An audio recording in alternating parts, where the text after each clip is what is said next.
The heart valves play a critical role in ensuring unidirectional blood flow through the heart and preventing backflow. They are an integral part of the cardiac anatomy and physiology. Here's an overview. Anatomy of heart valves. There are 4 valves in the heart, divided into 2 main categories. 1. Atrioventricular valves, located between the atria and ventricles. Tricuspid valve lies between the right atrium and right ventricle. It has 3 cusps. Mitral valve lies between the left atrium and left ventricle.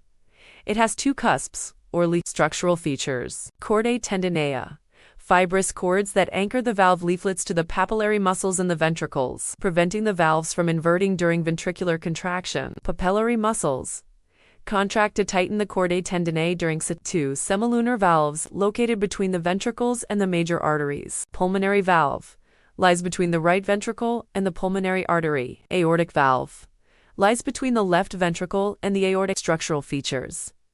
Each semilunar valve consists of 3 crescent-shaped cusps that open and close based on pressure differences. Physiology of heart valves. The primary function of the heart valves is to regulate blood flow through the heart during the cardiac cycle. 1. Atrioventricular valves open during diastole, allowing blood to flow from the atria into the ventricles. Close during systole to prevent backflow of blood into the atria when the ventricles contract. Closure produces the first heart sound, often described as lub-dub. Semilunar valves open during systole, allowing blood to flow from the ventricles into the pulmonary artery and aorta. Close during diastole to prevent backflow into the ventricles when they relax. Closure produces the second heart sound, often described as lub-dub. Mechanisms of valve function. Pressure gradients. Valve opening and closing are passive processes, driven by pressure differences between heart chambers and major vessels. Valve integrity.